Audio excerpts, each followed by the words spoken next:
others. Honest in thought and deed in both my personal and official life. I will be exemplary in obeying the law and the regulations of my department. Whatever I see or hear of a confidential nature or that is confided to me in my official capacity will be kept ever secret unless revelation is necessary in the performance of my duty. I will never act officiously or permit personal feelings, prejudice, or potential beliefs, aspirations, animosities, or friendships to influence my decisions. With no compromise for crime and the relentless prosecution of criminals, I will enforce the law courteously and appropriately without fear or favor, malice, or ill will, never employing unnecessary force or violence, and never accepting gratuities. I recognize the badge of my office as a symbol of public faith, and I accept it as a public trust to be held so long as I am true to the ethics of police service. I will never engage in acts or bribery, nor will I condone such acts by other police officers. I will cooperate with all legally authorized agencies and their representatives in the pursuit of justice. I know that I alone am responsible for my standard of professional performance and will take every opportunity to enhance and improve my level of knowledge and competence. I will constantly strive to achieve these objectives and ideals, dedicating myself before God to my chosen profession, law enforcement. Do you agree to these standards? I agree. Okay, thank you. All right, I guess we'll do pictures real quick. The council would... If council will stand up at the back, I think you guys, the chief, can stand up in front there. Sure.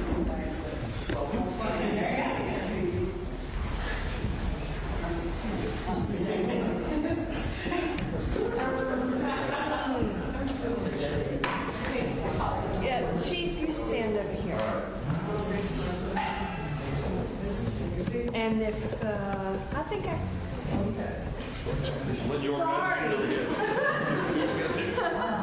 Okay, I think I got you all on the count of three, and I'm going to do a couple. John Fulmer, step out just a little bit. That's what oh, there you go. Okay, 1, 2, 3. 1, 2, 3. Camera. Got it.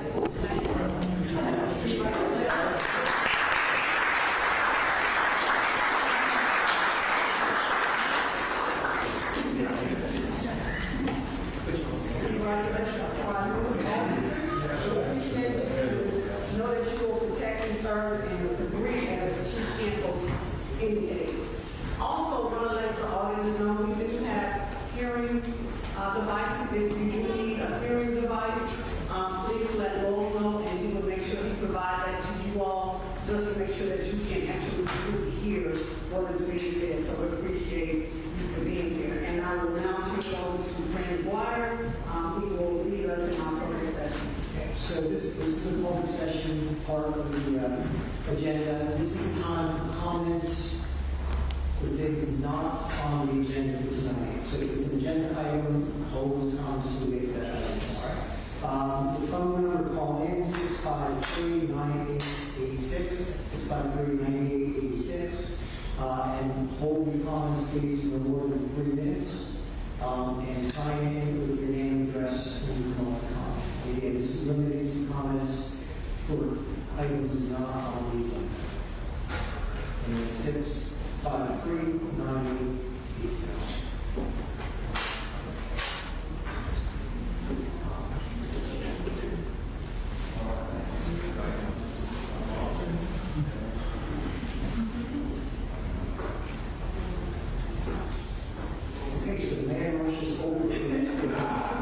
We will leave the phone lines open for at least 1 2 minutes if anyone wants to call in.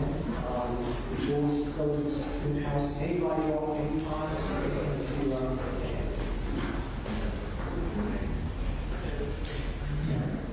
Thank you, Brandon. Appreciate you reading that. Now we'll go to approval of the minutes. Go ahead and review those. Do I have a motion to approve? I move it for that. Second. Harmony moved in second. Any discussion? Don't look like there's any discussion. All in favor, raise your right hand. No opposed, so we'll go ahead and move forward on it. Moving forward to the reports and discussion, we will receive a report from the Clemson Area Chamber, our newly appointed executive director. Glad that she is here. Mary, if you can come on up, this is your opportunity to talk to us about what's going on there. And as you know, I took over from Susan, who felt the brunt of COVID as she navigated through that. But what I mainly wanted to say to you all tonight is this is a very exciting time for me to start my role here, especially with things starting to open back up. As we see the university and the businesses start to open up and resident activities take place, we're very excited to start new activities for them. As always, we continue to sponsor the farmers market that's held each week at Patrick Square. We also had our first live business after hours last week, and tomorrow the women in business will meet for the first time in over a year for lunch. So, and we always invite the public to please attend and find out when our events are. And I'm looking forward to collaboration with the city of Clemson, Pendleton, 6 Mile, and Central, and as we work to advocate and promote the city's businesses.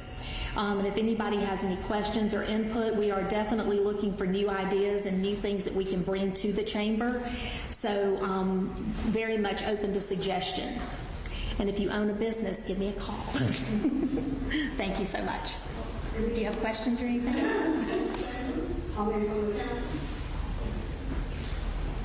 Well, thank you. Thank you. We are looking forward to it, and all the excitement that you all bring. Thank you. Appreciate it. Moving on, our next agenda item, Juneteenth celebration report, and I see Liz here, so Liz, you want to come up?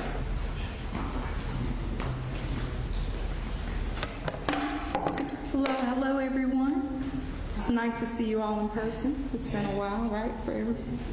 So I just want to start by saying that the first annual Juneteenth celebration that took place on June 19th at Little John Community Center was truly a collaborative event. Through the financial supports of educational institutions, Tri-County Technical College and Southern Wesleyan University, corporate entities such as CubeSmart, nonprofits, the Friends of the Clemson Area African American Museum, Little John Community Center, the Green Crescent Trail and Pickens Advocacy Center, churches, businesses, and community members who participated in the parade, the numerous volunteers who were guided by Lisa Bennett, you can see sitting here, and then also the vendors who were organized by Cicely Galloway, who's sitting there. And also trees that were lovingly trimmed so that community members had an unobstructed view by Vari Taylor, also of this community. Also Adrian Garner, who offered her grounds as a location for the celebration. Artist Pedro Omer and his ability to complete the Unity mural in time for the celebration. But last but not least, the support of the City of Clemson and its departments, law enforcement, fire department, buildings and grounds, IT support, the Art Center of Clemson, the Clemson Area African American Museum, Lindsay Newton and Andy Blundo, Alicia Smith, and all the members of City Council, and Mayor Halfacre. And it even seemed that the weather cooperated with our plans. Together, we were able to provide our community with a unifying event that truly speaks to the theme of One Clemson. I seek to keep my words brief. As the old adage goes, a picture is worth 1,000 words. So with that in mind, we will now share with you pictures that tell the story of this first annual Juneteenth celebration.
did just want to give out a few thank you cards before we conclude. And if, I know Robert is not here tonight, but Alicia Smith, would you be able to give that card to him? We can Okay, right here. And then there's Alicia.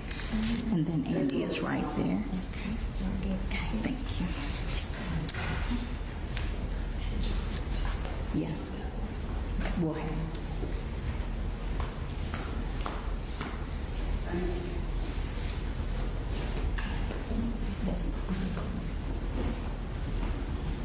We're sure y'all are already planning for next year, right? Thank you. Oh, not yet.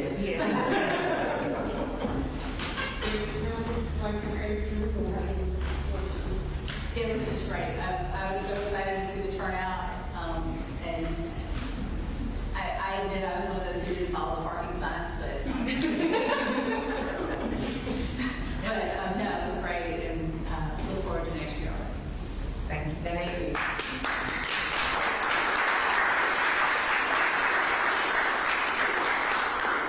And I would say thank you to all the hard work that we did to the planning, and to see the turnout was amazing, and I look forward to next year because I know it's going to be just as awesome.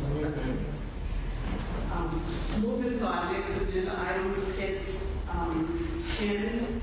Shannon is going to follow the report, talk about some of the Clemson Next strategies that are recommended by Clemson Next Land Use and Development, Business and Economic Development. So Shannon, I'll turn it over to you. Hi, Council. Thank you for hearing from me tonight. Tonight, I'm bringing you recommendations from the 3 remaining Clemson Next work groups, the University Relations Work Group, the Business and Economic Development Work Group, and the Land Use and Development Work Group. They've all finished looking at the original recommendations in the strategic plan. They've had a couple of months to talk about them and revise those recommendations. And so what I'm presenting to you here tonight are these work groups, the community members, their suggested revisions and recommendations that they would like you to discuss and then potentially ratify at an upcoming meeting. If you'd like, I can go through them with you. Is that what you would like? Okay. We'll start with the shortest first. So the university work group, this is a work group that has folks from the city, community members, and also representation from the university on it. And they really have 3 key things that they would like to see happen. Establish a sustained university commitment to collaborating with the city at several different levels, including at the governing board level. To work on identifying university staff members whose roles would include partnering with the city on key issues. And to expand regional intergovernmental collaboration on key shared issues. Really all of the issues that Clemson Next is working on. So transportation, land development, housing affordability, and economic diversification. Do y'all have any questions, concerns about that one? You want to start on that? I think that's well said. Okay. All right. The next one we'll discuss then is the Business and Economic Development Work Group. So this group expanded quite a bit on the original recommendations from the strategic plan. This is mostly a group of business owners within the community. Their first suggestion is to look at requiring developers of new mixed-use buildings to put up a bond per square foot of commercial space. And those funds could be released when those funds are spent or needed for an actual build-out of that space. To incentivize property owners to fill vacant commercial space by establishing a vacant storefront registration requirement and a fee. And that would include a means to identify those vacant spaces from the street and through a database or a spreadsheet maintained by city staff. So basically a way to help new business owners coming into the city more easily identify what vacant commercial space is available. To establish a business improvement district to work along and to work with the chamber on this to support business retention, marketing, and recruitment efforts throughout the city. To establish a community-based incubator or a similar entity in partnership with our other local universities and nearby municipalities and other local agencies. To consider creating a role within city staff that would help fulfill these recommendations above. They realize that this is not a small task, and so to consider how this could fit into either existing staff or working with the chamber, but starting to identify who could take some of this on.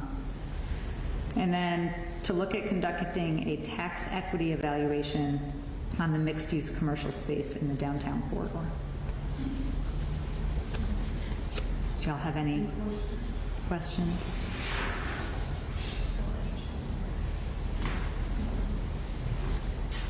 All right. Okay. We'll move on to the lengthy one we have tonight. These are the recommendations from the Land Use and Development Group. So to start with, to look at incorporating affordable and workforce housing into catalyst areas.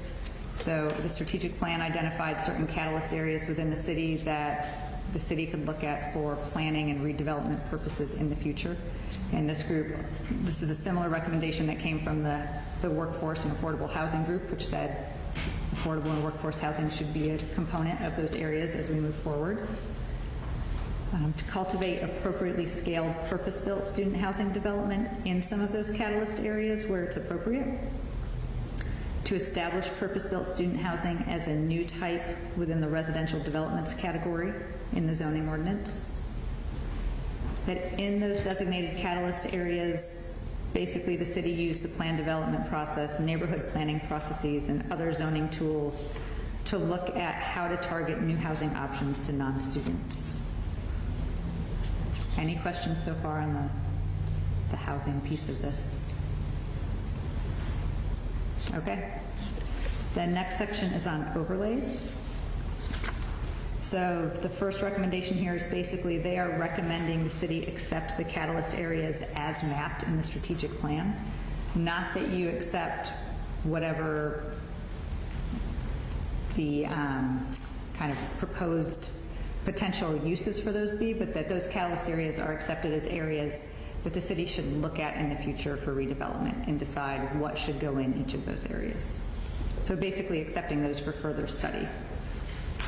That the city look at creating overlay districts for those catalyst areas, such as West Downtown, East Downtown, Clemson Triangle, and Clemson Crossing. To consider removing residential use even as mixed use by right from all non-residential districts, but that it would be allowable in PD or catalyst overlay districts. To consider requiring bar review and approval of all PDs in catalyst areas and overlay districts. In the Uptown District, to establish a development process and framework, including concepts for development and types of appropriate development that would be economically viable for property owners and acceptable to the community. And then for the far north, near north, and Packlet, Milliken catalyst areas, to just continue using the tools the city is currently using. Any questions or thoughts on those? Okay. The last three recommendations are around expanding capacity and fostering collaboration. And that's to consider working with a development consultant as necessary to facilitate studying these catalyst area projects. To consider having the city become a member of the Urban Land Institute and pursue the resources available through that organization. And then to explore opportunities for partnerships and engagement with relevant university programs, such as their Masters in Real Estate. That. So the Land Use and Development Group has Planning Commission members on it, has City Council members on it, has community members on it. Some of those community members are developers, some are architects, some are just plain people that are interested, that live here and they want to have some input on what happens next. Just follow up, I think it's important to know that every one of the committee's recommendations had committee members who responded with a public call for interest. Almost every respondent was put on the committee, I'm not sure. So this has not been a single vote or single group looking at it. I think the members, the council members have been on the planning commission. I think all of that, the majority of our committee members majority, the university one is the only one that's not a majority of community members, although I think all of them actually live in Clemson. They kind of have two hats on in those meetings. But yes, so everyone responded to a call that the city put out to join a committee. Some people responded that they wanted to be on 2 or 3 committees. They were narrowed down to 1, so that would be the only kind of selection process there. But everyone that responded to those did get an email inviting them to join the committees. And some of those committees have picked up people as they have continued working. The housing committee, for example, has added members as it started working. How many, would you estimate how many people were on this? Well, hang on a second. Our group is small, so. I would say probably 40. Some of y'all are on there twice, so, but I can count that up and give you an exact number.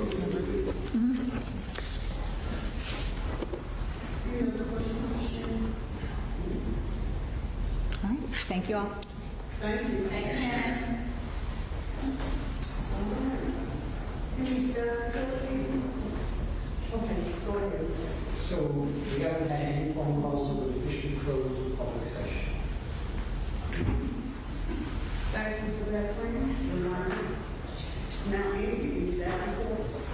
Yes, you and I will be out of town Thursday and Friday, attending the Municipal Association Summer Meeting. Tomorrow is the day of Clemson Next. We got these drop-in meetings. We got 9 to 11 at Abernathy Park, 12 to 2 at the fire substation, and then 5 to 7 at Little John Community Center. And we also have a Neville's Park redevelopment meeting at the train depot at Chamber of Commerce from 6 to 8 p.m. The other thing I have to report is that all the redevelopment workshops interviews have been scheduled, and Beverly will be advertising those tomorrow. We're going to advertise them as executive sessions so that the other firms can see each other's presentations. Andy, those flyers you send out for the meeting tomorrow, the trash cans, I got one in my house that said July 22nd instead of July 20th. Really? Just to give you a heads up. I got one, I was looking at it, I was like, 22nd is not a Tuesday. So there are a lot of people in town think it's 22nd. So. Well, the way you do that is you have another meeting. Is this for the one at Little John?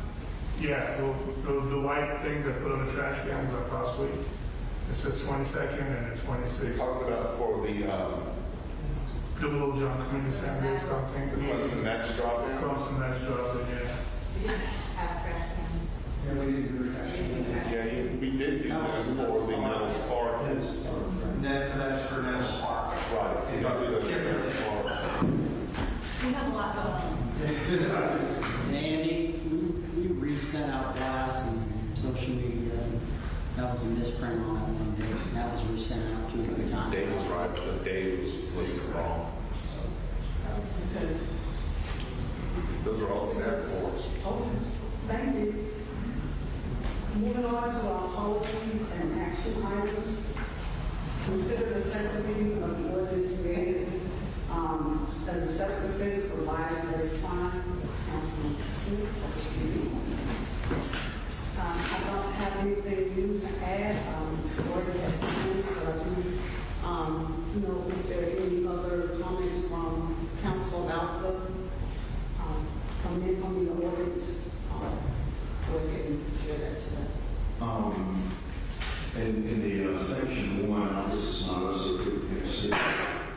it says, I guess I'm a little bit concerned about the fact that it says, if you read it, it says the person who commits or attempts to commit an offense, it currently reads or engages in behavior or conduct within the city with the intent to intimidate, etc., which bothers me a little bit in as much as that we're going to be asking, we're going to be asking that be enforced as a standalone event.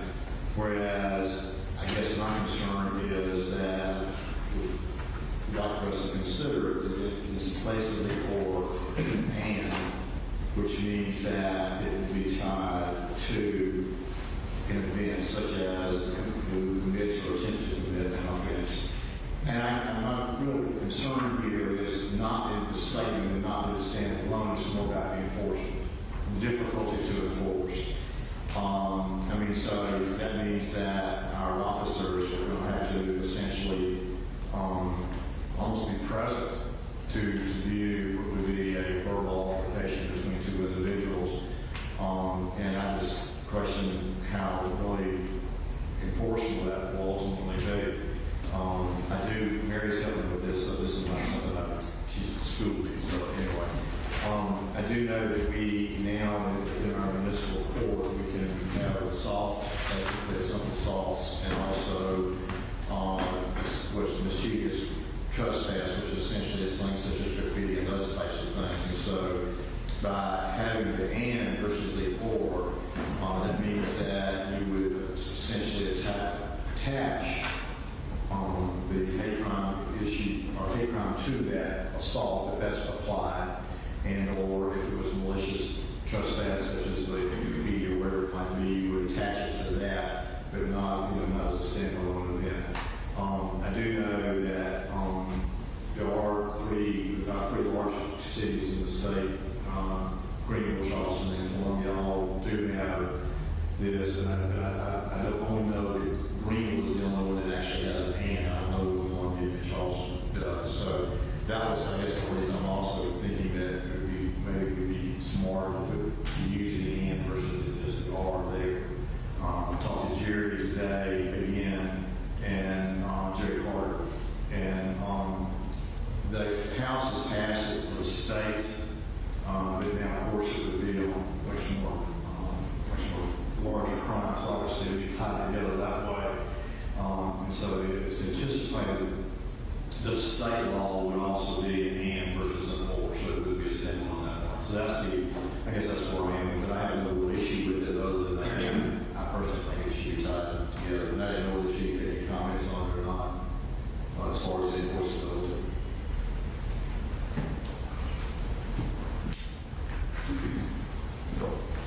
Nothing more than just to emphasize, as Councilman Fuller and I discussed, the or part kind of leaves it open to harassing events that's not really tied to anything. So if two people one person is under the impression they're being harassed by another person and it's not based on any of the protected classes that are listed with the intention in the ordinance, may become problematic.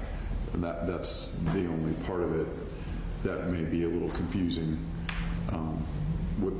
with the and or the or, but the rest of it we're good with, I think. The reason I put the word here, well, there are several reasons. One is if the prosecutor, whoever that might be, loses on the underlying crime, they might still be able to prosecute on the other crime. And there's both offenses would be subject to the beyond a reasonable doubt standard in court. The other thing is that you can take actions that aren't necessarily crimes that are intended to intimidate people.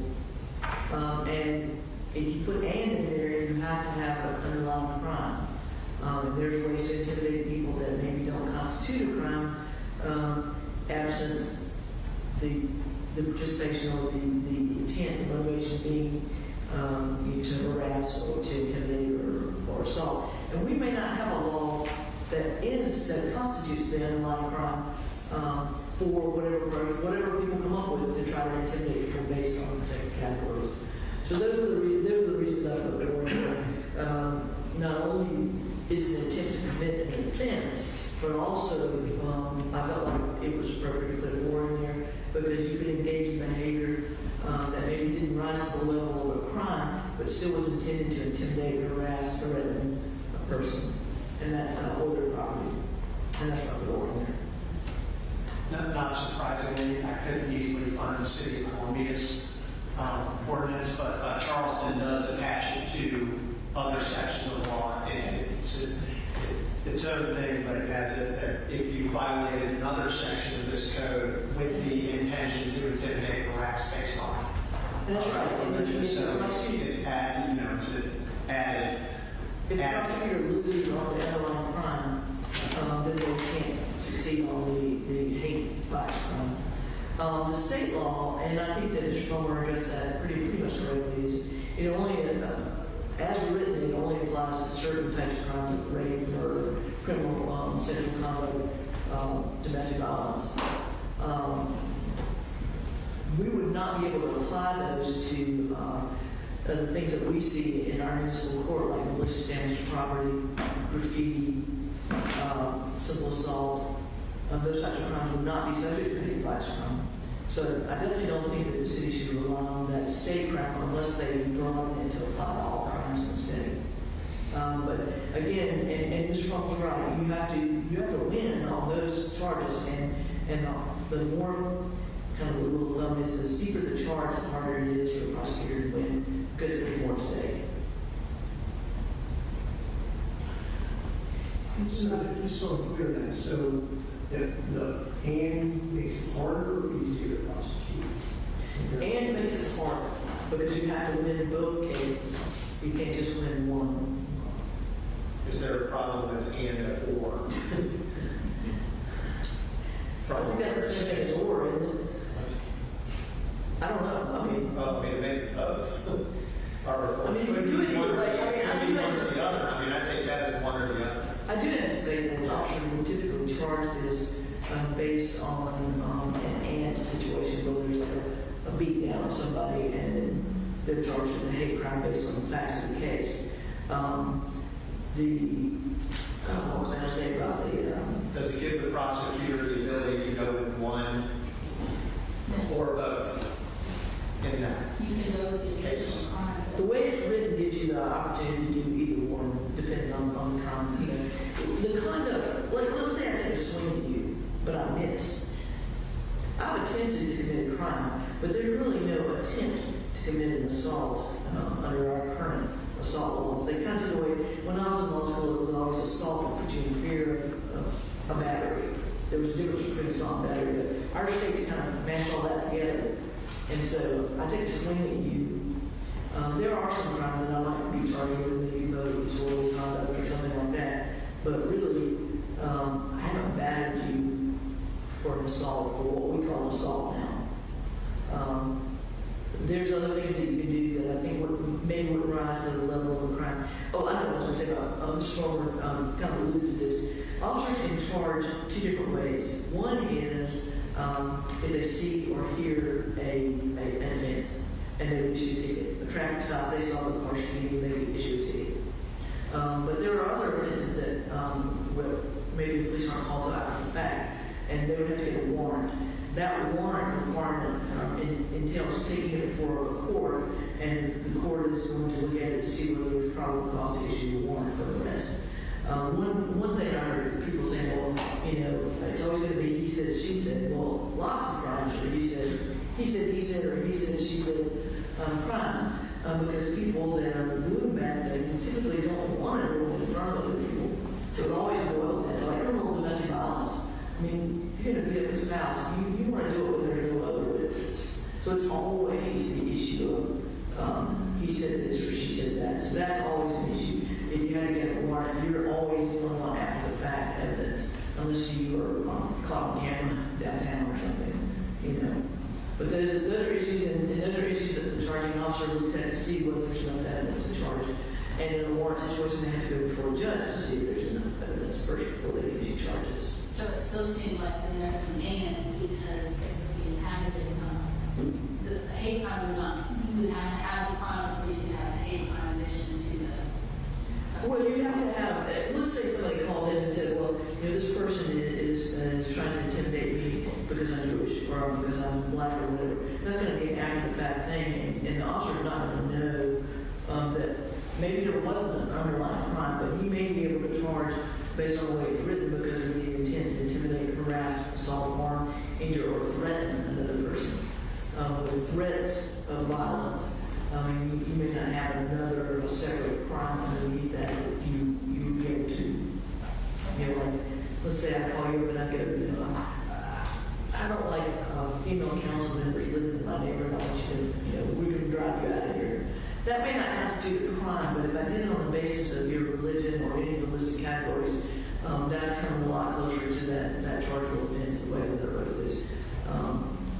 We don't want your kind of living in our neighborhood, and we're going to drive you out, and we're gonna tear up your car or hurt your children or whatever we're going to do. Those kinds of threats are sort of what's envisioned there. And that's nice. I was gonna say, because Fran had a question on me, that asked this question. You good? Okay, go ahead. Those kind of crimes, the threat is not protected speech in the situation you just gave. Any of it, well, and you're not really talking about speech necessarily. This ordinance doesn't have to address speech. Speech is not a required element. You can act with intent to harm someone with graffiti, without, or with threat or swinging at somebody. Or there's lots of ways to intimidate someone that doesn't involve speech at all. So speech is not necessarily a required element. It can be part of the proof. If you beat someone up and you're yelling slurs at them while you're beating them, that's pretty good proof. Especially if you've got witnesses. Especially if the officer witnesses, that'd be even better. But it doesn't have to be part of the crime. The crime is to act with the intent to intimidate, harass, assault, harm, injure, or threaten another person or to injure their property. My question is, what you're saying is, if we leave it as or, we can address it either or. So, to John's point, we can still address it if it's an assault of some sort, based on intimidation in one of those protected classes. But if that doesn't exist, however, there's this intimidation to threaten, harm, without the actual assault itself, we can still address it. So it gives us more flexibility than if we put the end in, then we're limited. That's right. That's right. So how we can. I do anticipate that 99 times out of 100 it's going to be the joint situation where there's an underlying crime, whether it's a fight or graffiti or some sort of violence or threat of violence that's going to underlie the hate crime thing. And I don't think I'm very hopeful that in our community that there's going to be very little need to charge on hate crimes, but it is more flexible with the order. Let me ask you a question. You said something a second ago. So let's just say there is an argument downtown, and it's witnessed by, let's just say, one of the establishments downtown, that turns into basically a hate conversation. So, but none of the officers observe it. But you do have witnesses. So does that become a chargeable event? Well, the officer would have to investigate it just like he would with any other. So it could essentially, it's going to be turns into a he said, she said kind of situation with witnesses now, so it turns into. And just like with any other event where you have multiple witnesses, some saying one way and some saying the other way, the officer weighs those, and if the officer wasn't present, then he's got to take it before a judge to see if it rises to the level of probable cause to issue an arrest warrant. So it's going to be reviewed by a judge before any charges and arrests are made. Chief. And after Chief speaks, we will try to see if we can take a motion on it and second it. I have an example of where the or will help us in a situation, okay? Say we have a person who is aggressive or is like a bully towards a particular individual, but never threatens to hit, never threatens to do something against them, never threatens to damage their property, but has a history of standing over the person or yelling at the person or being angry at the person. And they also have a history either through their own words to other people or another person of the same class, and we can, through the investigation, establish that there's only certain people that they are doing that to. That's where the or comes in and where it could be chargeable, because they didn't attempt to or threaten to commit any of the other crimes that are already on the books, but they, in a workplace, came to a particular teller and was very aggressive and, you're going to do this for me or else. Well, or or else what? Well, they didn't come out and say, or else I'm going to hit you, or I'm going to, but they have a routine that they keep doing that. That's where the or helps make a case. And I suspect, as everybody is talking, that those instances will be probably the lesser of what we would be dealing with for the majority of that. But that's where that or allows us to criminally address that behavior.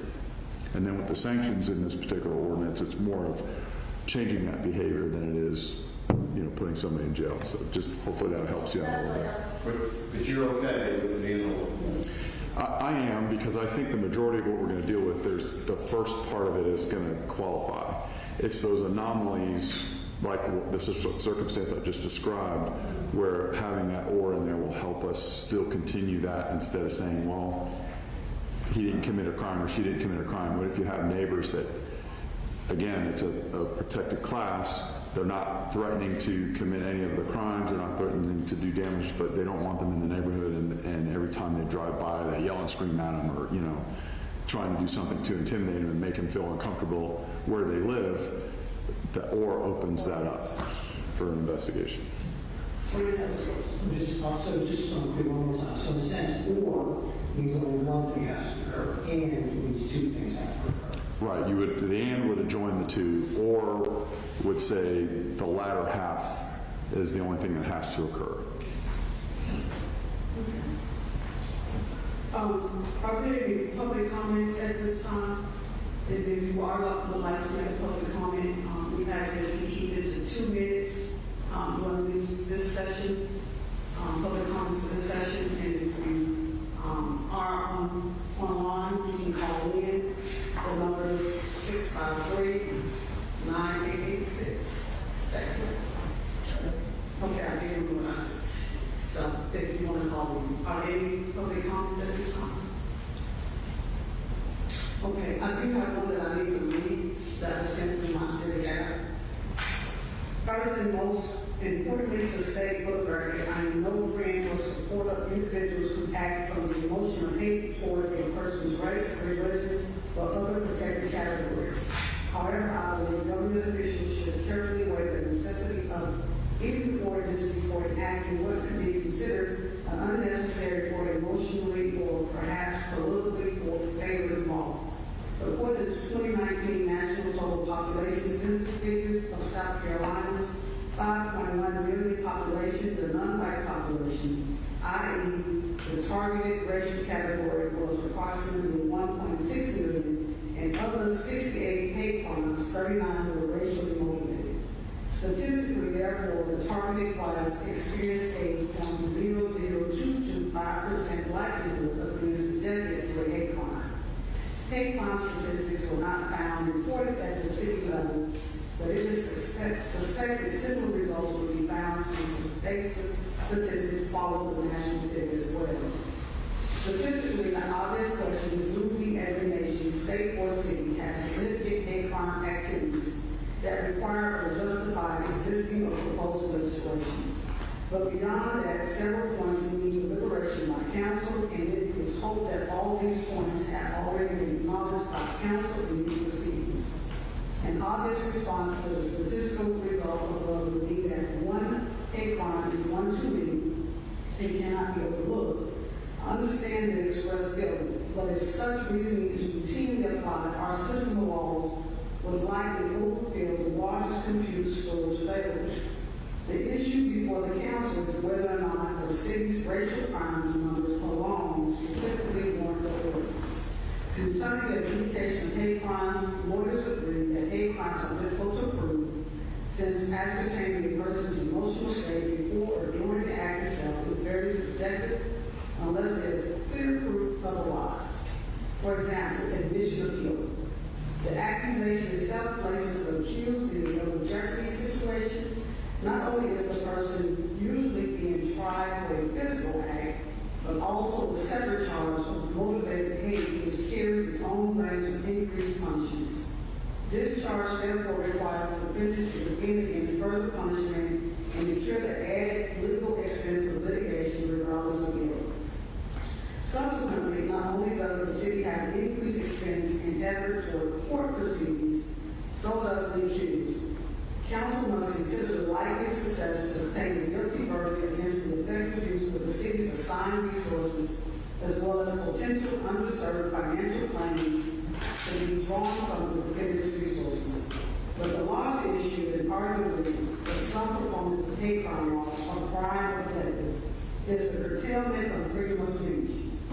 Hate speech, as defined, may encompass not only the emotion of pure hate, but often and erroneously that applies. A far cry from hate.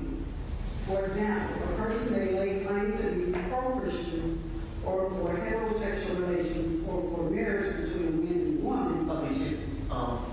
That's been quite more than 2 minutes, and so I think we should submit that into the, because we wouldn't allow that if they were in the room, so I would say that we should submit that into the record for another, through the MyCivic Act. Well, this is through my I'd give that to Beverly so that she can submit that into the minutes and the record. We've got a timer up here for the people that are in the room, so thank you. Or y'all can disagree. Yeah. Okay. Well, this is written by William Gear, and I'm going to have his address. 46 Garden Drive. 46 Garden Drive. With that being said, I think that's somebody's phone.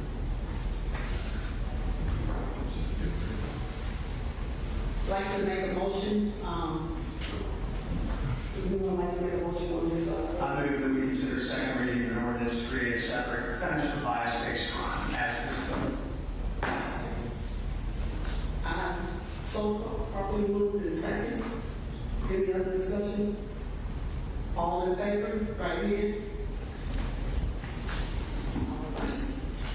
Move on. Thank you. Wow.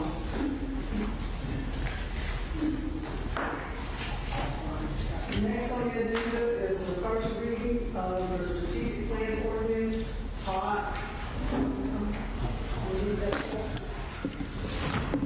Can you give me 30 seconds here real quick? Our public call line just got cut off. Okay.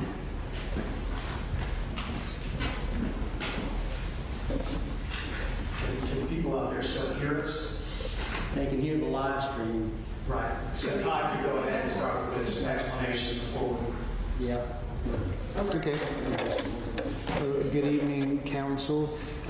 The ordinance you have before you began in November of last year as a pending ordinance in an effort to provide council with time to respond to some of the, at that time, recent recommendations from the strategic plan.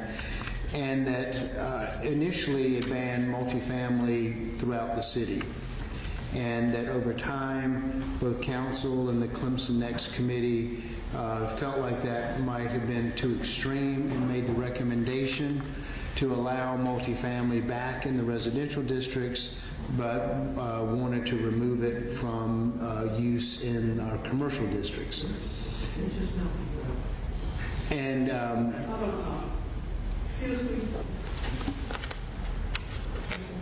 Sorry. Thank you.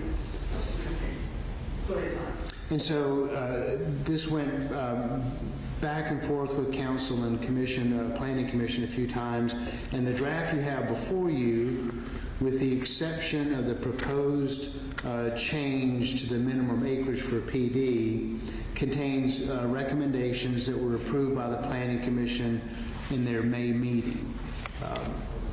But the recommendation to change the minimum acreage was voted in a 3-2 vote at a special call meeting held on June 29th.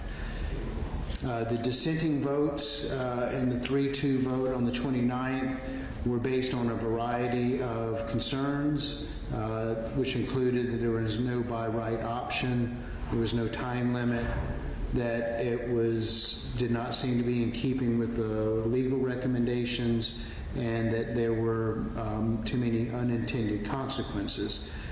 The affirmative votes, I think, speak for themselves in that they supported the recommendations. Subsequent to that, there was a public hearing held on July 6th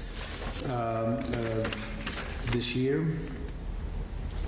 and that the language that the Planning Commission advanced now reads that there is no minimum acreage requirement for a PD located in commercially zoned districts.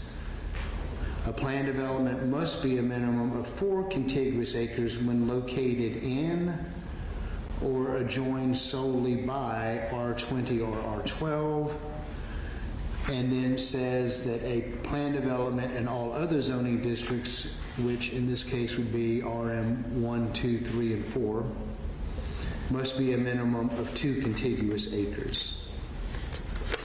And that Mary Beth Green, Chairman of the Planning Commission, is here to answer questions should you have any, as well as I'll be happy to answer any questions you may have for me. Are there any questions? The first part of the document is a section on the part of the residential districts and district regulation. Are you going on anything relating to that? So this is about today. The very first section is Article 3 related to residential districts and district regulation. It looks like some changes, some C's for townhouse development and multifamily development. That's not part of this proposal, right? Yes, it is. That originally council had eliminated multifamily and townhomes citywide. You then requested that they be reinstated, and that's what the C indicates. So, just to be clear, the ordinances before you will allow multifamily and townhomes as before, but it is eliminating the by right use of mixed use in any commercial district. So that's just returning for the residential, what was previously there. And like RM3, RM4. That's right. So basically those are, I think it was 4 things that you talked about. That the no residential and commercial without PD, eliminating 2-acre requirement for PDs, and changing something like 4-acre contiguous. Those are the major things that you And a portion of that, the language regarding the planned development being a minimum of 4 acres when adjoined solely by R20 and R12 was already in the ordinance. Inserted into that is what I think may be a confusing and difficult language when it says located in or adjoined by, because those are 2 different things. And so by any planned development that has R20 land would have to, whether it's adjoined by, surrounded by, or if it is zoned R20 are 2 different things. And so I just bring that to your attention because that is a change from the language that was that exists in our current ordinance. Did we have a discussion about whether it was going on one side or 2 sides? Was that part of that discussion? Yes, the way that at the public hearing, the question was raised, I think, by Councilman Brookover, with a couple of scenarios, and that that if it's not surrounded by R20, it can be 2 acres. If it is surrounded by R20, it would have to be. What I'm going to need clarification from is that you also have language in here that says if it's located in R20, it has to be 4 acres, regardless of whether it's surrounded by R20 or not. That's the way it reads, as I interpret it. And so my recommendation would be, if that's not what you want, would be to strike those words located in and say when adjoined solely by, when it's 4 acres. So the point there that I would make when I was online for that meeting is that with simply adjoined solely by, you could have a scenario where there's commercial property right up against R12 or R20. If the commercial property, owner buys some of the R20 property, they can then include that in a PD, and that would be a way that you could begin to encroach into R20 and R12 neighborhoods if it's adjoined solely by. So, my thinking is that if I'm going to strike anything out of that sentence, it would be or adjoined solely by having located in R20 or R12 districts. And then you can take out the last sentence of locations across the street or alley or considered to be, well, I guess there'd be commercial and RM1 or RM2 or RM3 could be, if you want to keep that in. But, if it's got to be completely surrounded by R20, commercial property, someone could assemble commercial property and R20 and R12 into and bring it forward as a PD. The way that it's written, with just the adjoining solely by language. I understand what you're saying, that if it's commercially zoned, though, it doesn't have any minimum acreage requirement under this proposed ordinance. You have it solely surrounded by and across the street. You make it so that you could grab the R12 and R20 and include that in it, R20, R12 together, and begin to encroach into R12 and R20 neighborhoods with PD, commercial, mixed-use development, by making the R20 have to be completely adjoined by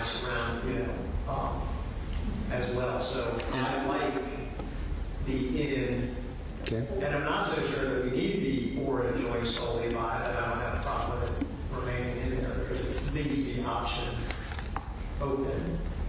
And if you wanted to, you can change by proposed motion to amendments. Yeah, if we wanted to change that, it would be a motion after we make a motion on this in a second. Any other comments? Are there any comments from the public? You can make comments at this time. Please keep to 2 minutes. That in mind, and also are we able to take calls? I'm still trying to connect it back. So are there any comments from the public at this time?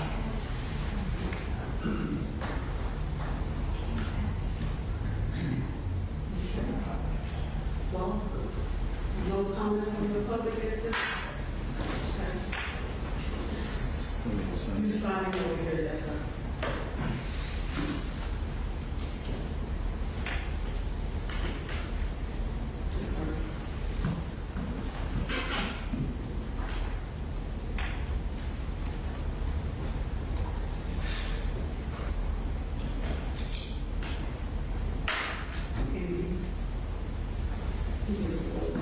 That's right. Yes, good evening. Thank you, Mr. Skelton, for allowing me your time. I really want to just, the decision that you make is huge. You're going to take away the by right residential from commercial zone property. For myself, that's about a $1.5 million hit. For all the rest of the commercial property owners, I'm estimating it's in the $100 million range. What you decide has great consequences. My first question is, why haven't you notified all the commercial property owners of the proposal?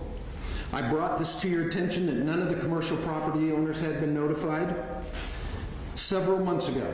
There has still not been a letter go out to all of the property owners. I believe this is causing much distrust amongst the property owners, and simply a lot of them don't believe that you want to have this be a transparent situation. My next question, why aren't you following your own counsel's advice? At the last meeting I read, and I'm going to quote your attorney's written comments to you. 1, requiring that all residential developments in commercial districts, BPDs, may illegally exceed the authority provided to local governments by the Enabling Act. In other words, it's very possible not legal. Number 2, this would seem to be inherently unfair, as the nature of resulting set of rules would rest on the relative ability of property owners to afford to pay for PD project design and negotiation. And 3, The city cannot change the definition of PDs as set forth in the Act. In other words, if a property owner, say with a smaller parcel, wishes to create a mixed-use residential development, the city cannot force that development to be a PD if the project cannot meet the state requirements for PDs. It's very potentially illegally. Additionally, some of the things are against and not in alignment with your existing comprehensive plan. The comprehensive plan, and I quote, encourage the location of higher density mixed use developments in established commercial corridors. You are eliminating that, so you are not doing what the white paper suggested. The other suggestion, work with developers to encourage mixed use development in specific areas identified on the map. You are not doing that, you are eliminating it. Since November, as Todd said, of last year, almost 9 months have passed and no action has been taken to set standards for by right development. Why has that not happened? Why are we even here?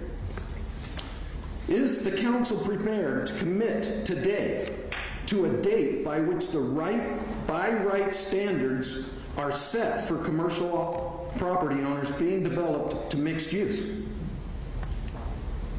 I don't know. Are we? Is this a forever thing? Why did we spend the money and the consultants' time and then not follow their advice? Why hasn't also the unique ratio of residents to students not been addressed in the White Report? I brought this to your attention before. You cannot find another community where there is a 2.6 student to 1 population ratio. Lastly, I'm going to read from the white paper. With 10,000 non-student residents, you can only support for local and distinctive retail amounts to 30,000 square feet from this group, roughly enough to fill a single small shopping center. Why are we trying to force commercial into these developments when you have so much vacant down there? So you forced developers to build commercial, and now it's sitting vacant, and you're going to double down instead of stepping back. So in closing, I would say, 1, what you have the right to do, you have the right to pass this. But I would strongly suggest that you stop back and take a caution moment. Your attorney has told you it's probably illegal. You are not complying. Thank you. Thank you. Thank you. Let me do that, please. Thank you. Any other public comments? Thank you, Mr. Johnson. Appreciate you.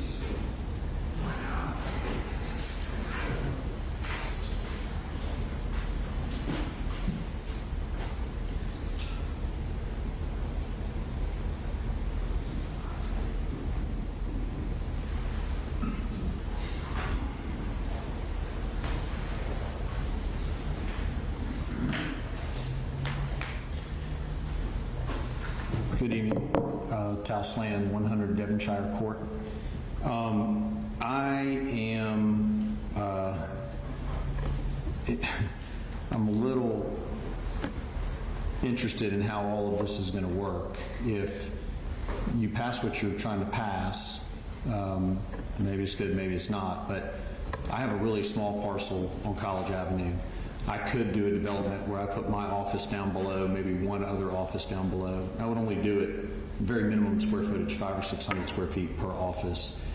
Maybe there'd be parking behind it because of the topography. And then I could do, some really unique residential above it that wouldn't be rental and wouldn't be for students. But it'll never happen because I'm not dumb enough or foolish enough to spend $50,000 on renderings and everything to bring it before you to have it shot down, because I can't control who buys it or who lives in it. And, right now I have the right to develop it. That's about to go away, so it'll just be what it'll be. But you guys have to stop lying to yourselves and pretending that the university is your partner or that you have a good relationship with them. You don't. period. This town and gown thing is a joke. While you may earn your living there and only earn a living because of students, you seem to despise them everywhere except for your ability to earn a paycheck, those of you who work on campus.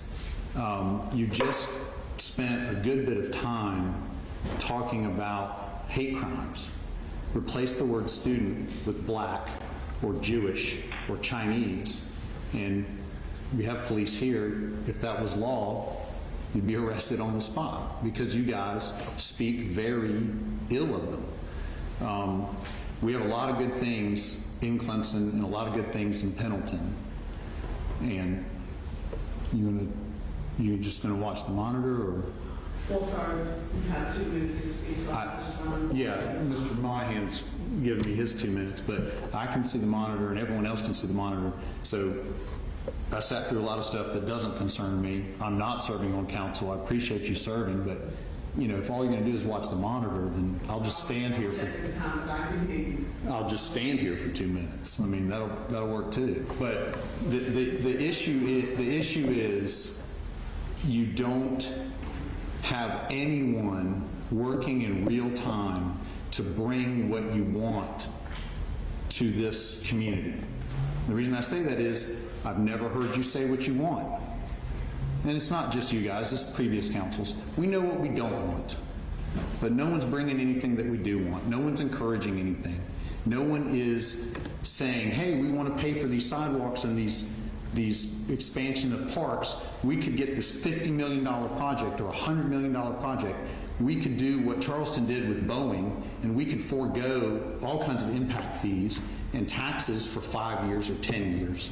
And we could have this here, and it would be this economic boom that we need so we can get stuff done. You're on a 6-month moratorium that's 18 months old. You schedule meetings to create more meetings, to decide what acronym to use for this new group. You have groups within groups. You have groups that you're a part of 3 groups. Nothing's happening. Nothing is maturing. Nothing is going on. I mean, we might as well furlough your legal department, your planning and codes department, if they don't have anything to do. If we can't develop, if we can't do anything, if you can't tell us what would be there, it doesn't work. And not for nothing, but if people invest in property and they pay the property taxes and they pay the mortgages, and then you guys come in and you say, hey, this is what we think your property should be, that's not how things work. So let's move forward together and come up with a plan that works in real time and stop scheduling meetings to talk about more meetings. Thank you.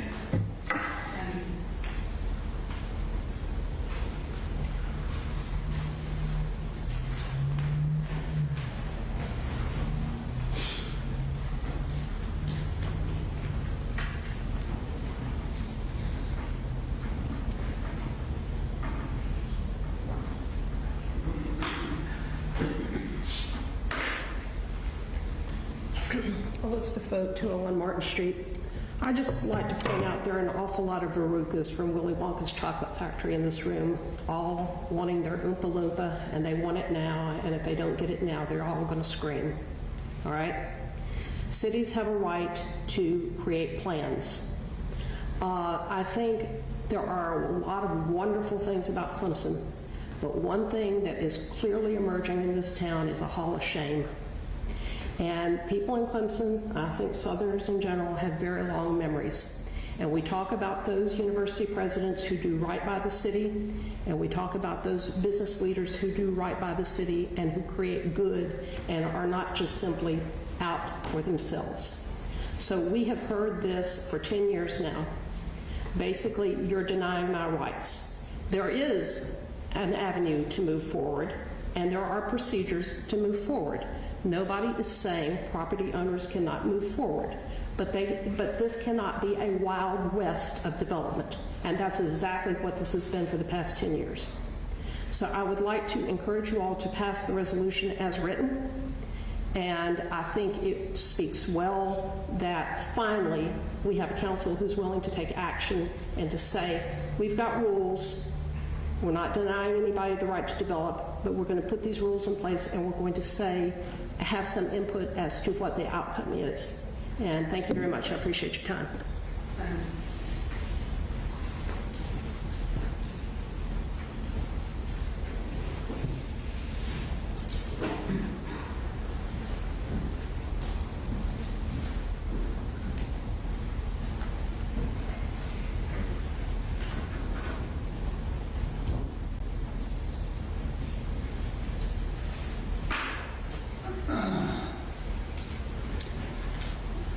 Kevin Collins, business owner in Clemson, also live in Patrick Square. So I definitely agree with what Tal said. I said I've worked with the city for 5 years trying to get stuff through. There are 1, 2, 3, 4, 5 people on council right now that have been in meetings that I've had over 2 years ago to get a planned development through that we brought in and did a workshop, tried to collaborate with the city. It got shot down. 5 years ago, I brought a hotel to the city. It got shot down. From what I hear from everybody else, a lot of people wish they had a chance to say yes to that. I have no idea how in the world this city council will ever get a planned development through. That's what's scary about it. I feel sorry for everybody else that has smaller properties. We submitted a straight zoning by rights. You guys held an emergency meeting. 2 days later, wrote an ordinance into effect. I think as property owners, we need some security that if you're going to do and vote on this planned development, you can actually get one through. Because historically, you've not been able to. And that's proven. There's a record of that. And I agree with Tal. I'm amazed to go downtown with my family and be able to park, walk around, and enjoy it with all ages, from little kids to older kids. I don't have any trouble. But you guys make a living, most of you make a living off the university, and you absolutely despise the students that want to live downtown and be part of it. I'm amazed. Thank you for your comments. Are there other comments from the public at this time?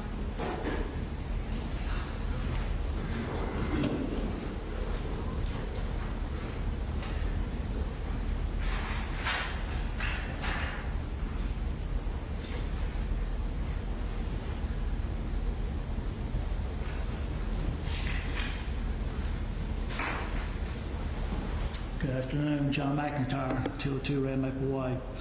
It's interesting to hear all this again. I think we've been through this a number of times, but I represent a family that has small parcels of property downtown. And they've been there since the mid to late 60s. We don't have any plans on doing anything, but the problem is by eliminating mixed use and having to go through a planned development, it's taking away our rights. It'll make it very difficult to do anything if we decide to do anything. Now, at this time, we're not really planning on doing anything, but it's taking away our rights of trying to do anything with those parcels downtown. I think we need to be very careful how we move forward with this. And eliminate mixed use is not in the right direction. It's going backwards. It's really causing more issues than helping issues. So, with that said, I'd really like you all to consider the mixed use policy that we're trying to strike, that you all are trying to strike, the ordinance is trying to strike through. I think that needs to stay in there. It's a good thing for the city. With that, that's all I really have to say. Just make sure we understand what we're doing here and what we're signing off on, trying to move forward with. Thank you.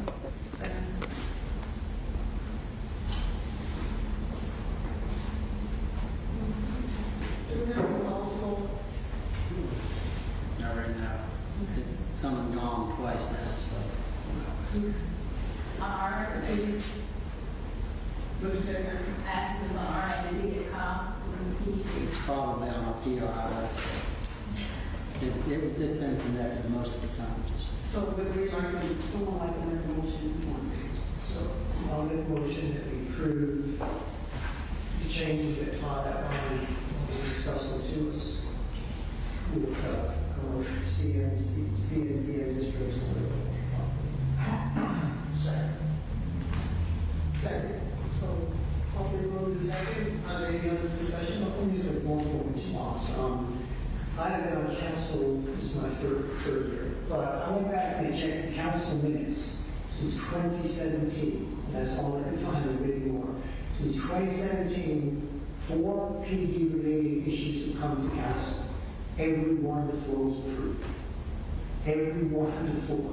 So the notion that somehow council does not approve PDs, at least since 2017, one was a new PD for St. Andrews, the other 2 were major changes, one to Berkeley, whatever it's called, one to Patrick Square. I forget the last one. The point being, 4 for 4.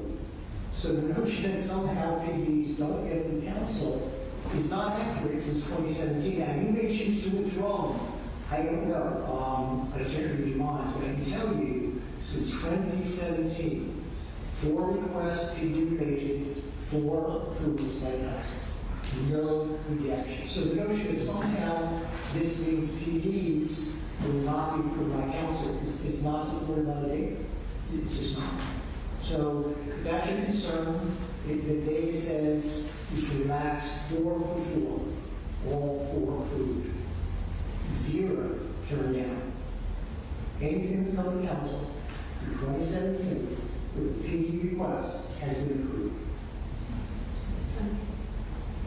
Any other comments? I want to make a couple of comments. Number one, I find that as one of the 2 people that is actually employed by the university that's sitting up here, I can assure you that neither Alicia or I hate nor have ever stated that we hate students in any way. I love students, and that's the main reason I do what I do.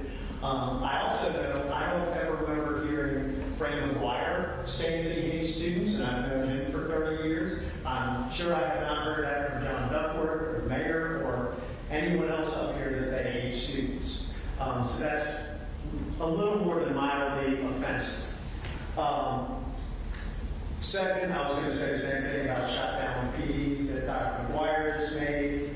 Third, the idea, asking about why are we forcing commercial? Well, in the current zoning as it exists, where you are in that part of town, you've got to have a commercial. You can't do anything else in commercial mixed use.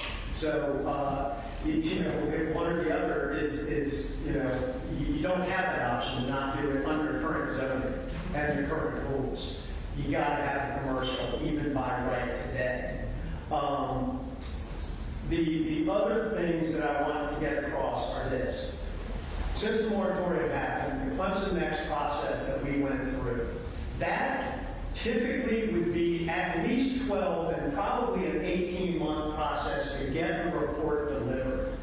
We got the report delivered at light speed in 6, and I was not on council, I was involved in the process. Light speed to begin in March with the consultants and have delivery of the report by November 1st. Had we allowed the process to go in that order, right now we would be getting the report and we would be beginning the implementation process that has got us through these 7 months.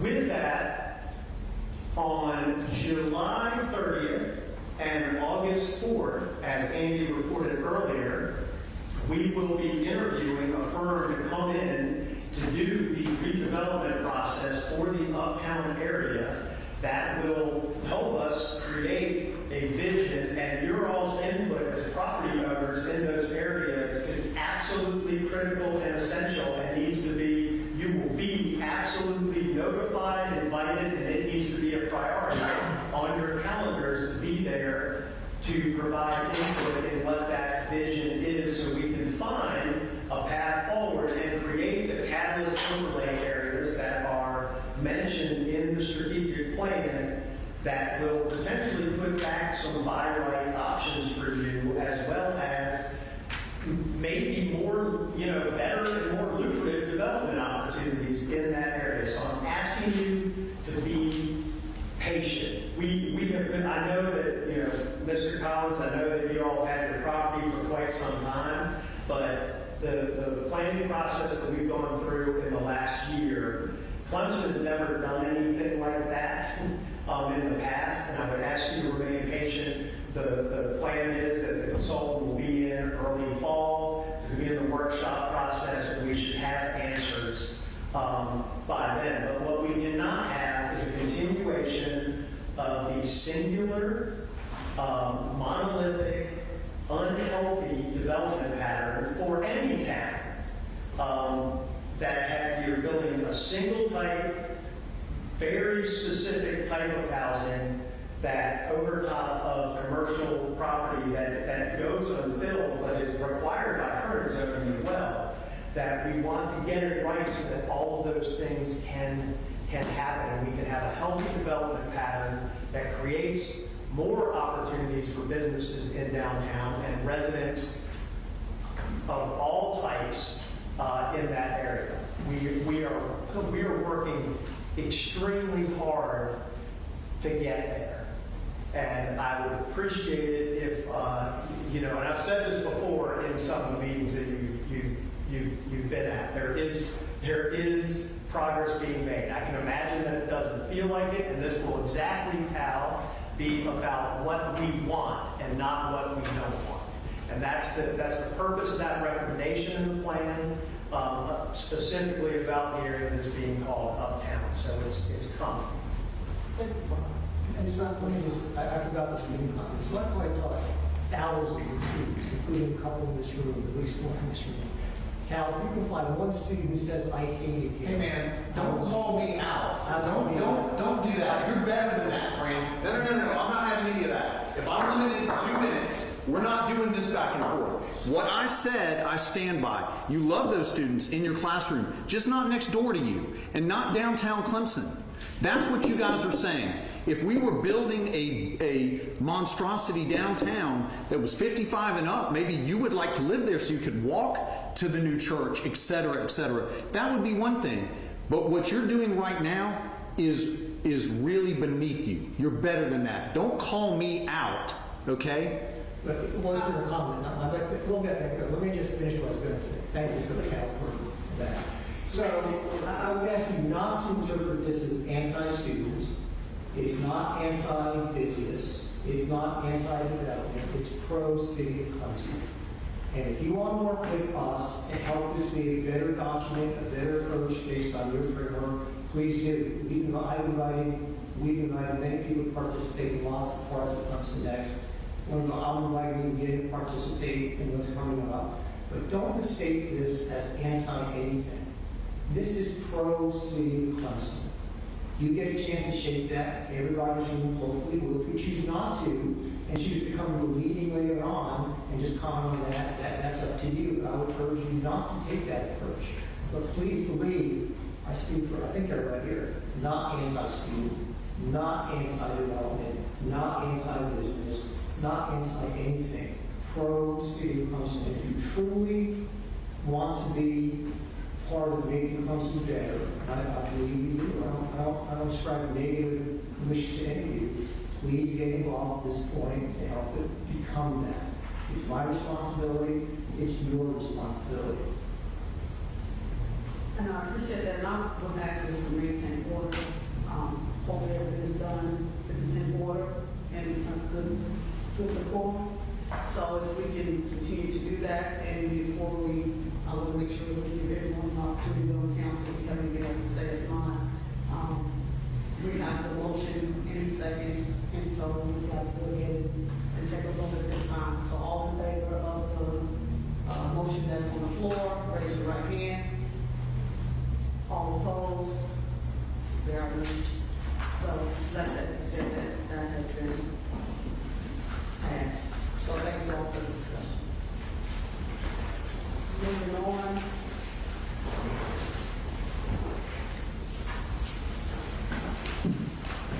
We have our first reading of the ordinance to approve state issued certificate of franchise authority that has been filed by WC Fiber. Western Carolina Fiber is working with Blue Ridge Electric to start providing high-speed fiber internet service in the city. There are new utility providers who work under a contract agreement. Council needs to authorize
move we approve the reading of the ordinance as written for Clemson City Council LLC.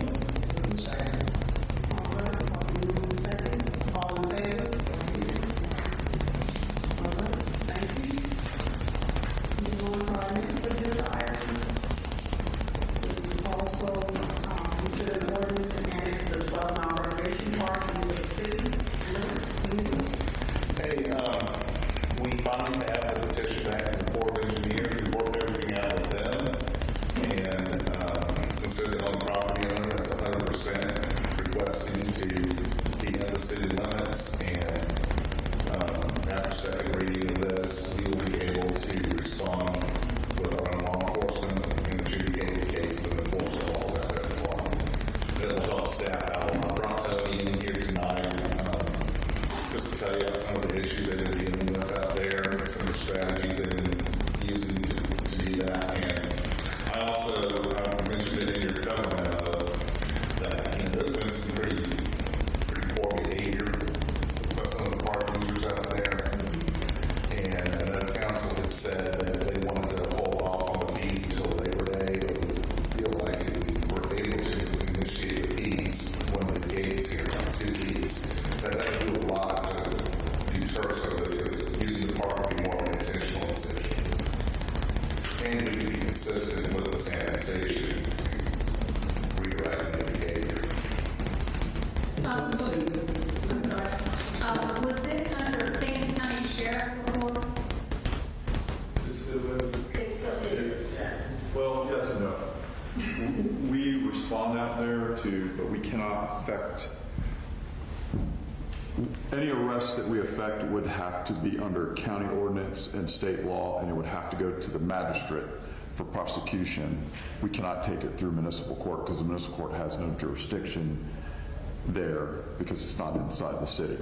So we do respond out there. We do try to de-escalate the situation, handle the situation, but if we get to a point where we have to actually charge somebody or arrest them, I have an agreement with the sheriff that they will send a deputy to come physically take them to the county jail and go through the magistrate until we resolve the annexation issue. And then once it's annexed, we can take them to our jail and go through our judicial system. You arrest them, but you just can't hold them. I can detain them, and for logistical purposes, it's better for the deputy to take them and do the paperwork because they're accustomed to going through the magistrate court. We are not. We go through the municipal court.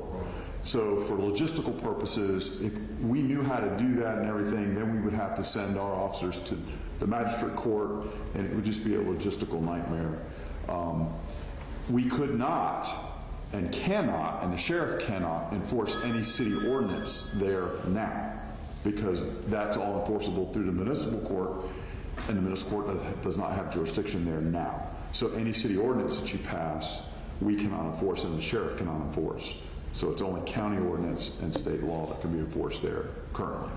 That's why I got my council to raise your hands, because Frank had a question, let me jump in. So I did mine. Just 2 things. One, I think also, and you requested that we improve charging as soon as possible, not waiting until we could. We think it will help a lot. I mean, right now, as you can imagine, the largest problem we have has to do with trash from the beer bottles and cans. And we have been approaching people with our park volunteers and our full-time staff person, but it's very much of a confrontation, and I'm afraid someone's probably going to get maybe assaulted by the wrong person, depending on how much they've already had, that sort of thing. But it would definitely help out from this volume of trash and things that we have to do to keep the park maintained. So we really think that if we were able to charge the admission, it would do a whole lot to deter the behavior, because you're probably less likely to. Well, the second thing I was going to suggest, is if we approve this on the first reading, maybe we can accelerate the second reading rather than waiting 2 more weeks. I think it's 6 days between the first and second reading. What's the length? 6 or 7. So maybe if we do approve this, that we have a quick emergency meeting with the second reading and get it done before the 2 weeks pass. All right. do we need to take official action on the fees, Andy? You didn't vote on that. That was just some instruction that y'all gave me. So we don't need to take it other than. No, I just kind of need you to give me more direction. So what is the gate doing? The gate is going to arrive next week, then we just have to install it. So that's about 2 weeks? Probably. Okay, so then that's when you should start charging. Let me just say, start charging when the gate's operational. Exactly. Please. Yes. So we had a motion, do we have a motion on this weekend? No, we haven't. Tony, did I leave anything out? No, the only thing I would add to what Chief said is that there is a Title 36, that's the set of laws, that rules that were, oh, sorry. I'm not used to coming to this. They can't hear you. Oh, okay, sorry.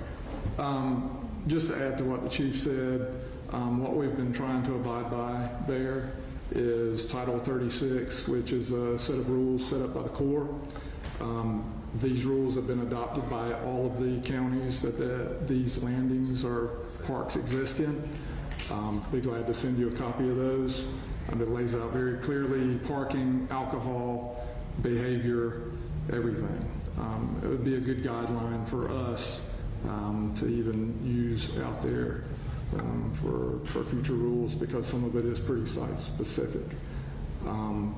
Like Andy said, what we've been trying to do is just exert a little bit of presence and control. Nothing really confrontational. It's all asked. If we do see someone with alcohol, we ask them to leave, or they can pour it out and stay. That's the two things that they can do. They can't take it back to their car. It's still on premises. The volunteer has on occasion asked to look in someone's cooler. If they refuse, there's nothing he can really do about it. Most people open their cooler. Some people have alcohol in it. Most people pour their alcohol out and choose to stay at the park. All of the confrontations that we have had out there have been alcohol related. Usually indirectly, if someone parked in the wrong place, they've been approached by the volunteer. Because they're inebriated, the situation escalates. So in talking with the chief and his staff, we've kind of backed off of that since the 4th of July. Since the 4th of July, we've gotten a lot more alcohol use again, a lot more litter, more incidents. So if you guys can see fit to speed it up a little bit, we might get a little control of the party out there. It's a traditional behavior that's been going on out there for years, so it's a little hard to exert some control, and people don't like it, but they're used to doing it, and it's wide open, and they can go in anytime they want. So, yeah. Thanks. Monday the 26th would be the earliest you have a special need to be that, if you wanted to do it.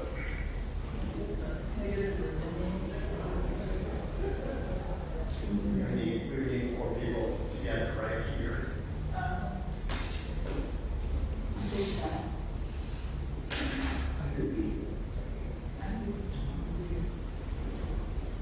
Let's do it.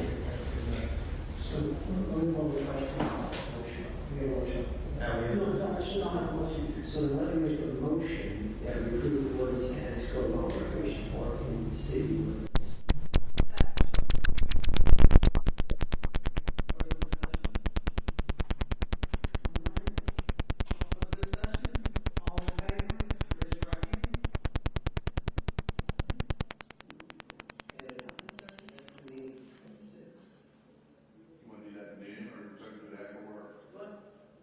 I was just gonna say July 30th, they're meeting already, that's just a couple of days later for the special call meeting. Could they do it before the executive session? Would that be early enough? If everybody is available on the 30th. There's 4 or 5 days that make a giant difference in your all's world. What's weekdays? I don't know. It makes no difference to us. I mean, it's telling you really needs to say. That's what I was asking. Yeah. As soon as you possibly can. There you go. There we go. Well, and plus the gate has to be here and operational anyway. Well, but the annexation still doesn't. But the annexation still makes Chief a little easier path. So, I can, Oh, I'm picking up. I can do number 26. Yeah, I can do. Robert should be right on the 26th is what he said. I don't be on the 26th. Robert should be right. 1, 2, 3, 4. As long as it's like New Year. I've got morning meetings. Students that I love.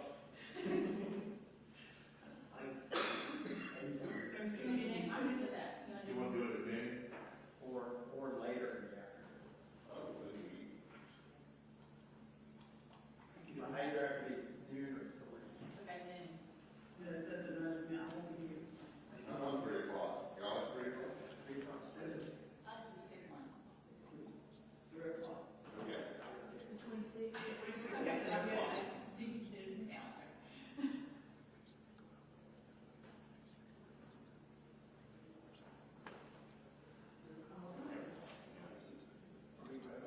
Yeah, we did. We passed it.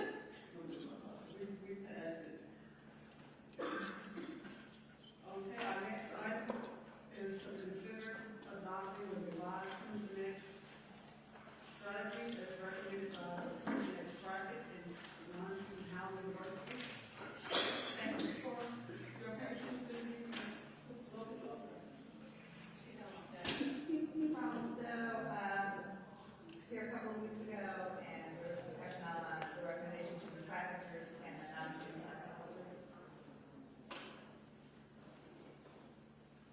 and Amy and I have been talking about the right way to move forward. We talked about asking you guys to modify the recommendation to move forward, and that would give these workers clear mandate to move forward with the projects that could actually implement some of these recommendations. I'd like to make a motion that we consider adopting the revised Clemson Next white paper strategies as recommended by the Clemson Next traffic and non-student housing work groups as presented. Second. Okay. Any discussion? With thank you to all, thank you to all.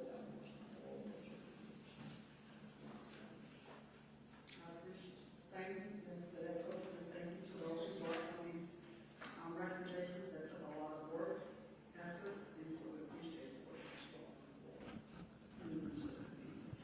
With that being said, all in favor, raise your right hand.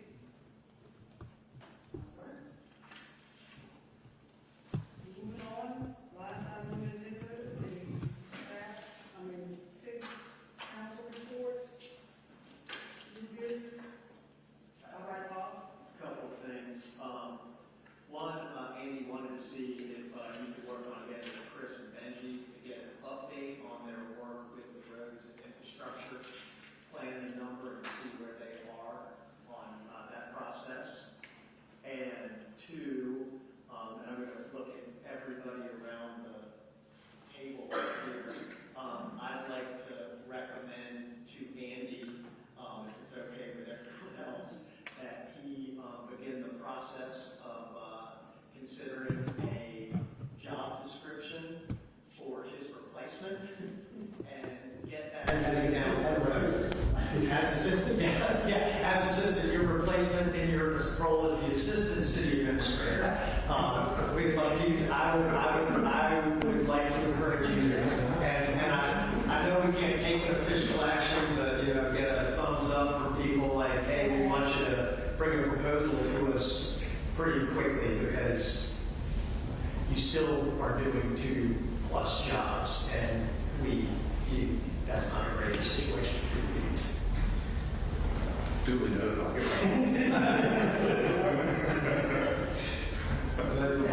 Thank you.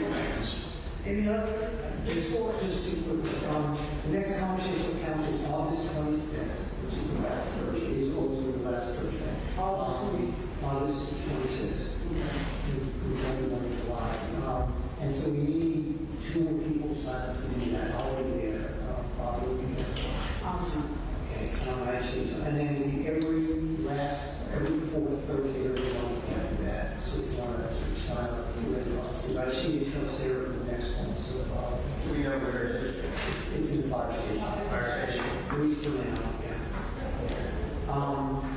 The other thing is very quickly is that, so, you know, you're watching the COVID numbers, are starting to go up. Pickens County, I think, is now 76 cases out of 100,000, so we're getting close to that 100,000.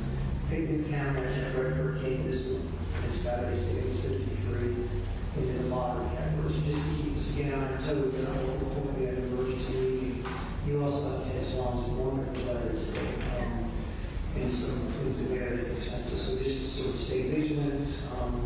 These things are moving up really quickly. And I understand it's not as serious as those vaccinated. But anyway, just I don't know what the trigger is to set up an emergency meeting. Hopefully we never get to that. Just to be ready. But I would be surprised how many counties below 100 cases contacted by the end of the week. Remember the trigger we talked about was maybe till the B had. Yeah. And the state would say, you know, you can start wearing masks again. Who's going to be from DA? CDC's trying to leave when they walk around. Right, that's why I think You said both of them. yeah, but I think we finally concluded the DA was going to be the point of maps. Which I can watch. Well, the other thing, Andy sent something. You probably all have an email from the person who's asking me about electric shortages. Yeah, that was what they said then, yeah. Because you said, well, yeah, you saw. Yeah, I was going to follow up with that one. That's all I have. That's it. Okay. Yeah, I followed up with the electronic charging station, so Andy can get back with us. Mark also had reached out to him as well. But we know that there is, you got your email that Robert sent, hopefully you'll copy of it. But one of the things that Andy shared was that if there are electric vehicles, that the cat bus station is a place. But you have several chargers at the cat bus station around front. There's one at CBS. That's right. And then a couple of CBS. So if people are asking in the meantime, that's where we can actually refer them to, knowing that hopefully in the future there will be more stations. And there are people that use those ones out of the cat bus regularly. They can only drop off their car and go get something to eat or something like that. So we did make Mr. Lawson with that, so he does have a Bob, your presentation from Benji and Chris, are you guys thinking workshop or report Depending on where they are, let's see where they are and how much they have, and maybe just an update. If there's not a ton there, then give us just a brief update. But if they've got a bunch of information, then we might need a work session. Okay. So let's find out what they have first and where they are. Sounds good. And one last thing, I want to thank everybody for being able to participate in Cure Bylaw. I think that was successful and did really well. And we will have our next one scheduled for September 9th. And one of the conversations will be happening about reconciliation. So we will be talking on ways to address and provide some reconciliation, what that looks like for members of various communities. And so I look forward to that discussion. But thank you all for participating. If there are any other items, then I accept the motion for adjournment. So Second. All in favor, raise your right hand. All right. 8:27. nice job.